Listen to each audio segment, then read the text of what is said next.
For decades, he looked like the kind of man you'd ask for directions at night. Calm, friendly, a little awkward, but never threatening. He held barbecues, fixed neighbors' appliances, taught kids how to fish, and smiled through every casual conversation. But behind that face, behind that gentle voice, was a darkness so cold and calculating that even seasoned investigators still shiver when they recall his name. Because sometimes, the most terrifying monsters aren't hiding in the shadows, they're standing right next to us. This is a story of a serial killer who lived among his victims, waved to them every morning, borrowed sugar, mowed his lawn, and then hunted in absolute silence. He slipped through because the world never thought to look at him. He blended into everyday life with a precision that felt almost surgical. No police lists, no criminal record, no suspicious past, and absolutely no reason for anyone, neighbors, teachers, co-workers, friends, to ever suspect that he was carving a parallel life soaked in blood. But here's the part that will shock you. Investigators now believe that if one tiny, accidental clue hadn't surfaced, he might still be free today. That is the click information that changes everything. Because this isn't just the story of a killer, it's a story about how dangerously easy it is to become invisible, even while living in the center of a community. You've heard about serial killers? But what if the scariest one was the man you saw every day? He lived on a quiet street, the kind where people wave from their porches and kids ride bikes until dinner. He volunteered at local events, donated old clothes, and even showed up to neighborhood meetings about safety. People trusted him, some admired him. Others never gave him a second thought, and why would they? He never raised his voice. He never caused a scene. He didn't drink heavily, didn't fight, didn't show anger. If anything, he was forgettable. The kind of person everyone assumed would die of old age without ever making the news. Behind closed doors, he maintained a private world built on meticulous routines and chilling rituals. Not because he was sloppy, but because he was careful. He planned every detail, every move, every escape route. He kept trophies hidden in places no one would look. And the people closest to him saw nothing, because he made sure that they saw nothing. Every killer leaves clues. But what if the clues are so normal that no one ever notices? According to later psychological evaluations, the killer had fantasized for years, but always told himself he could control the desire. But that night, late, cold, quiet, something snapped. And that's how it begins for many predators. A moment of emotional rupture that unlocks something trapped inside. He spotted her outside a convenience store, alone, distracted, unaware that a predator had just decided her fate. He didn't look suspicious. He didn't stalk from shadows. He approached like any other shopper, friendly and soft-spoken. Hours later, she disappeared. But for him, something had awakened. Over the following years, women disappeared in different towns, different states, different circumstances. Police departments weren't talking to each other. Databases weren't integrated, and the victims, taken from different communities, didn't form an obvious pattern. But there was a pattern, one that lived entirely inside the killer's mind. He chose locations where cameras were scarce, lighting was poor, or police activity was minimal, and he never struck twice in the same city, not until years later. Every move was calculated, every detail rehearsed. Neighbors saw him as a quiet man with a stable job. He kept to himself enough to avoid suspicion, but socialized just enough to appear normal. How many lives can someone take before the world finally sees the truth? It came from something completely accidental. A partial shoe impression left in soft dirt near a wooded area. Something small, barely noticeable. The kind of clue investigators usually overlook because thousands of people wear the same brand. But the detective assigned to the case refused to let it disappear into a folder. And when good cops trust their instincts, things start moving. 2 victims, 2 states, one much, yet the same brand. Some is size saw a same rare outsole pattern. For the first time, investigators wondered, were they dealing with someone far more organized than they thought? While detectives were trying to connect dots, the killer was busy with everyday life. Hosting a summer cookout, attending a niece's birthday party, buying groceries, laughing at a coworker's joke, even consoling a neighbor who lost her husband. He did all of this, knowing he had bodies buried in forests, fields, and forgotten corners of America. Psychologists would later say that his favorite victims weren't the people he kidnapped. It was the world around him, the neighbors who trusted him, the coworkers who respected him, the relatives who thought he was harmless. And yet, tiny cracks were beginning to show. Not enough to arrest him, but enough that a few people began whispering when he walked away. A few people felt uneasy without knowing why. A few mentioned that he sometimes said things that didn't feel right. He dismissed it all as misunderstandings. Monsters don't always hide in basements. Sometimes they hide in the space between who they are and who they pretend to be. Years into his spree, something happened that changed everything. Someone survived. It wasn't part of his plan. It wasn't supposed to happen, but she fought with a desperation born from sheer survival instinct. She clawed, kicked, screamed, bit, slammed her elbow into his ribs, and managed to escape into the blinding headlights of a passing car. The driver stopped. For the first time, investigators had a living witness. But trauma does strange things to memory. Her description was vague, fragmented, almost dreamlike. She recalled a calm voice, a scent like old cologne, a heavy grip, and a phrase he repeated twice. "Don't make this worse." Not enough to identify him. This wasn't multiple killers. When panic hits a community, police are under pressure, and pressure creates mistakes. So when a man with a criminal past was spotted near a wooded area shortly after one of the disappearances, he became the prime suspect. Media ran with the story. Neighbors demanded an arrest. Politicians demanded progress. While investigators wasted months interrogating the wrong man, the real killer watched from a distance, enjoying every moment. He blended into crowds, discussing the case. He read every headline. He even shook his head in public, pretending to be shocked that such an evil man could exist. Imagine the most dangerous person in your town listening to police chase someone else while he plans his next kill. The trophies weren't found in a basement. A piece of jewelry left inside a thrift store donation box.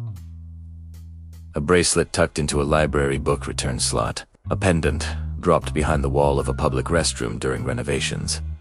Weeks later, months later, someone would find these random objects and think nothing of them. But to him, they were reminders of dominance. Secrets he sprinkled across normal life. The arrogance of it almost feels fictional, until investigators finally pieced the pattern together. The deeper investigators dug into Daniel Rashford's life, the more they realized something chilling. Every city he had lived in, every company he had worked for, every volunteer program he had joined, had one strange coincidence in common. Whenever Daniel arrived, disappearances went up, and whenever he moved away, they suddenly stopped. This wasn't a pattern. This was a trail of bodies that followed a man who everyone thought was harmless. But the most disturbing part was that the people closest to Daniel, his coworkers, his roommates, even women he had briefly dated, swore that he never once appeared violent, angry, or even irritated. He was calm in the way that only men who know exactly what they're capable of tend to be. Investigators now wondered, how does someone like Daniel live among society for 20 years without raising a single red flag? How does someone drink coffee with coworkers in the morning and bury a body at night? And just when the detectives thought they understood what they were dealing with, a strange detail emerged. Every one of Daniel's victims had been missing a small piece of jewelry, a necklace, a bracelet, a ring, an earring, something valuable only to the person who owned it. It wasn't money or gold or anything Daniel could sell. It was sentimental private. That meant he wasn't killing for profit. He was collecting trophies. And right there, 2 minutes into this new phase of the investigation, detectives realized they weren't just dealing with a serial killer. They were dealing with a psychological hunter. Someone who took souvenirs as quiet reminders of the control he had over his victims. Someone who relived the crime long after the body was gone. But the question that haunted investigators now was simple. Where were the trophies? One detective believed that Daniel must have kept them somewhere close, somewhere personal, somewhere he could look at them whenever he wanted. They searched his apartment, again every drawer, every closet, every air vent, but found nothing. But as they were leaving, A young rookie officer stopped at a bookshelf filled with old travel guides. They seemed normal at first: maps, brochures, city highlights. But one book felt heavier than the others. Inside the back cover, buried between glued-together pages, was a small silver locket. It belonged to a woman who vanished 7 years earlier. That was all the confirmation they needed. Daniel was keeping trophies, and now they knew there were more. Detectives seized every book, every binder, every photo album, and hidden inside them were small trinkets, rings, charms, pieces of fabric, even a few handwritten notes that victims had left behind in their daily lives. Each item represented a life Daniel had taken. And now, for the first time, the police finally had something solid, something real. But just as they celebrated this breakthrough, a new problem appeared, something that pulled them deeper into the darkest side of the human mind. One of the items found wasn't from a known victim. It belonged to a woman who was never reported missing. She wasn't in any database. She had no history connected to Daniel. That was the moment detectives realized there were victims no one even knew to look for. The case now exploded into something much larger. Investigators went back to Daniel's early life, combing through his school records, his old addresses, his childhood neighborhoods. People remembered him as quiet, smart, polite. But one persona childhood neighbor said something that sent chills through the room. She remembered Daniel rescuing injured animals as a kid, not to save them, but to study them. She recalled a time when he kept a wounded squirrel in a box behind his house. For days, she heard its cries. Then one day, the box went silent. She confronted Daniel, and he calmly told her the animal didn't make it. It seemed like childhood curiosity at the time, but now the memory felt like a warning no one noticed. 1 minute later, another hook struck investigators. They discovered a hidden file on Daniel's laptop. It contained photographs not of crime scenes, but of empty streets, dim alleys, and store entrances. Every image was time-stamped, and the timestamps matched the night's victims. Disappeared. That was when detectives understood Daniel wasn't acting randomly. He was stalking his victims for days, sometimes weeks, before making a move. He chose quiet people, lonely people, people who wouldn't be noticed missing right away. That wasn't just killing. That was strategy. That was patience. That was intelligence working in the service of evil. Investigators now believe Daniel wasn't killing because of rage or impulse. He was killing because he liked it, because it made him feel powerful. And every 2 minutes, as detectives uncovered another detail, the story became even more terrifying. For example, one coworker recalled something strange. Daniel always kept his phone charged. Always.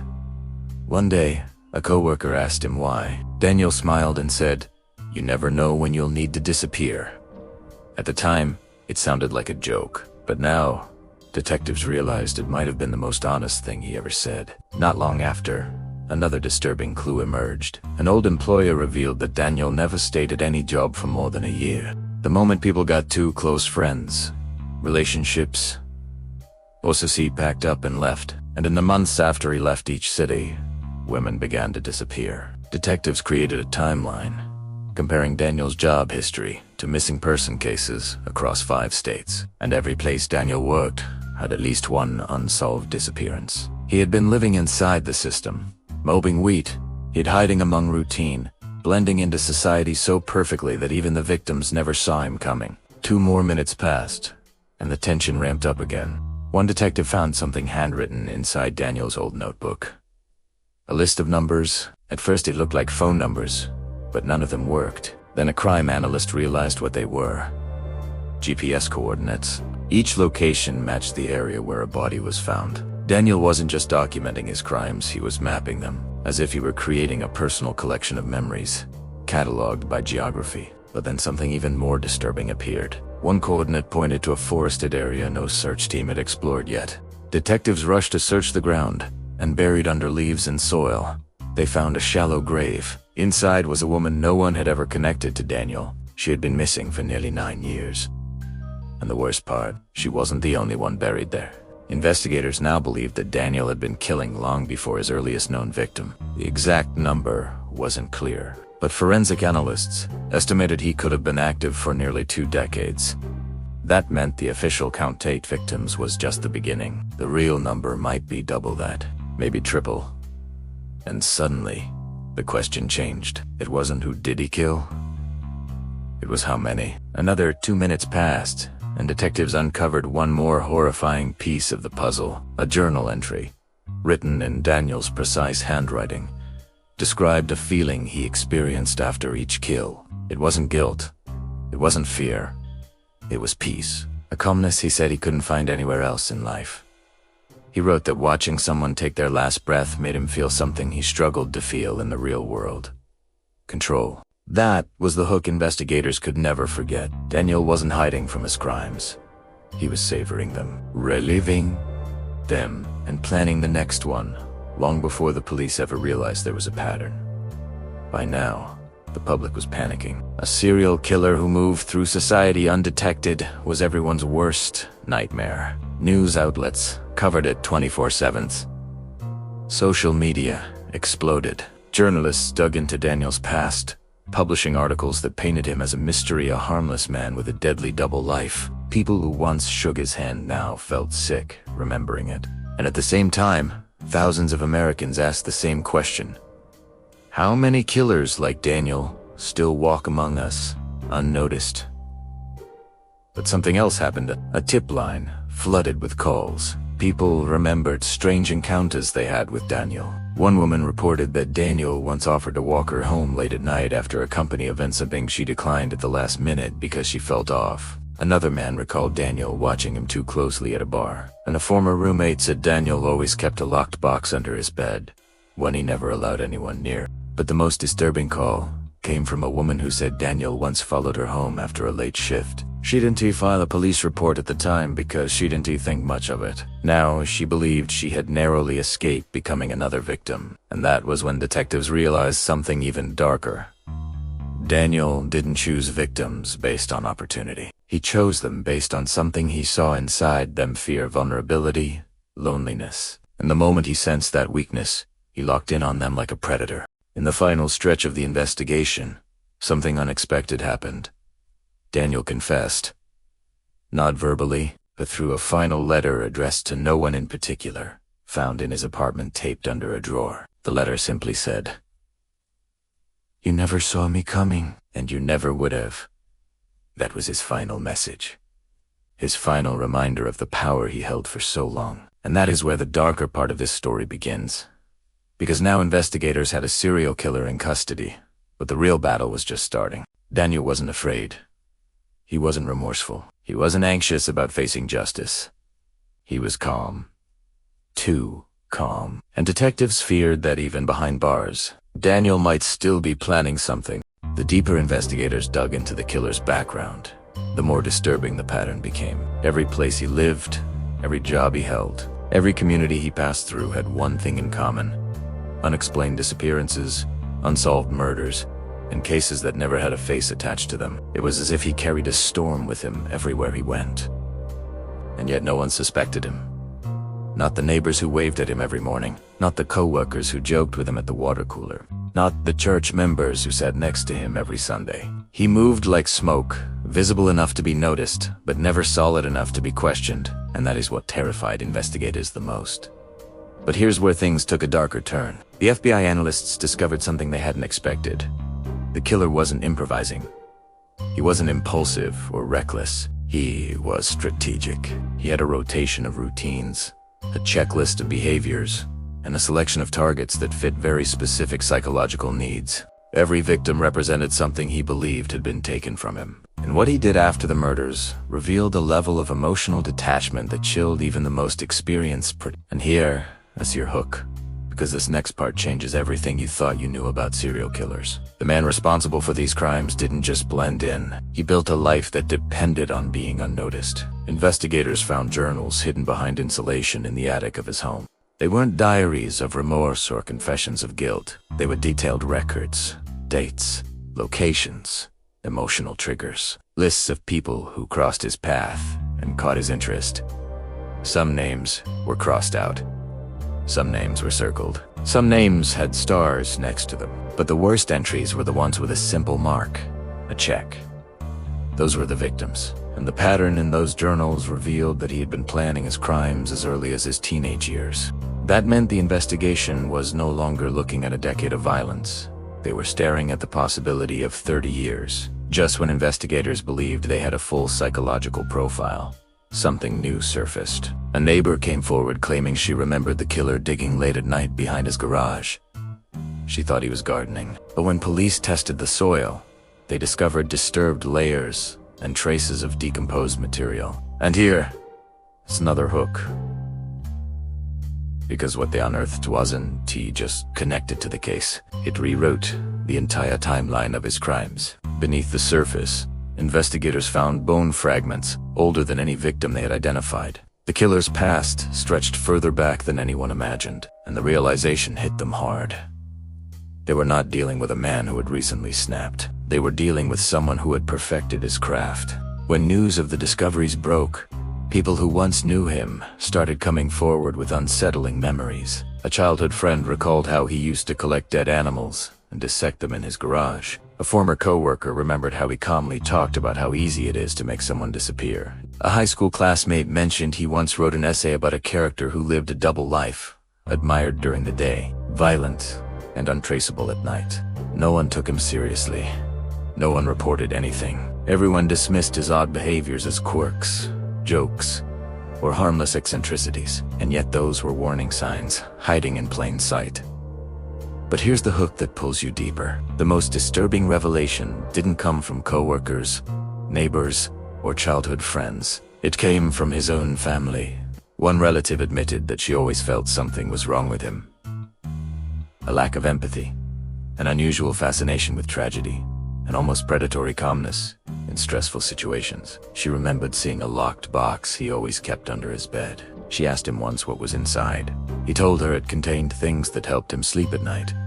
She laughed, thinking it was medication or personal journals. But after his arrest, investigators retrieved that box. Inside, they found photographs, trophies, personal items from victims, and handwritten letters he wrote to himself describing the satisfaction he felt after every crime. As the evidence piled up, the prosecution built one of the strongest cases in modern criminal history. But the defense had a different strategy. They argued that none of the forensic evidence directly tied him to the scenes. They claimed the journals were fictionalized fantasies. They accused investigators of bias, saying the media frenzy had made it impossible for the suspect to get a fair trial. It became a national debate. Was he a monster? Or was he being framed by a perfect storm of circumstantial evidence? And here's the hook that kept viewers glued to every development. The killer himself finally spoke in a calm, steady voice. He denied everything. He claimed the journals were creative writing exercises. He said the bone fragments in his yard came from animals he buried as a kid. He said the photographs were found items from garage sales. When he was asked why so many unsolved murders and disappearances lined up with his movements, he gave a chilling answer. Coincidence happens more often than people think. There was no fear in his voice, no hesitation, no emotion. It was as if he enjoyed the power of ambiguity. But the prosecution had one more card to play. Investigators discovered a storage unit rented under a fake name. Inside, they found sealed containers filled with clothing from victims, maps marked with symbols, and audio recordings where the killer described his emotions after several attacks. Even then, he claimed the tapes were fictional performances.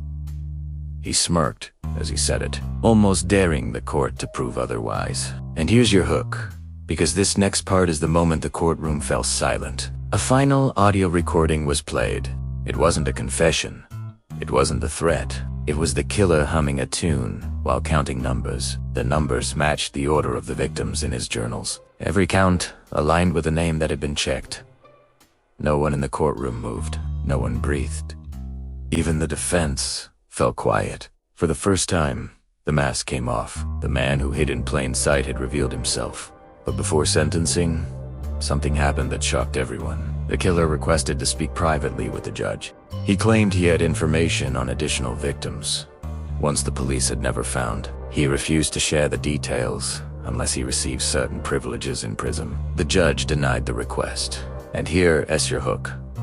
Because what happened next became one of the most disturbing moments in criminal history. As he was being led out of the courtroom, He laughed, not a nervous laugh, not a laugh of fear or regret. It was the confident, steady laugh of someone who believed he still had control. And then he said something that chilled every person who heard it. New Haven T even found half of them. To this day, investigators believe many of his victims remain undiscovered. Cold cases across 3 states are still being re-examined. Families who lost loved ones decades ago continue to call in, hoping for answers. And even behind bars, the killer maintains a calm confidence, as if he knows a secret no one else has uncovered. Some believe he has accomplices. Others think he hid evidence that will never be found, and some fear he may have influenced others to follow in his footsteps. The most haunting part, he still insists he's innocent, and he still enjoys the uncertainty he created. Because for him, attention was never the goal. Power was. The power of being unseen. The power of being doubted. The power of hiding in plain sight.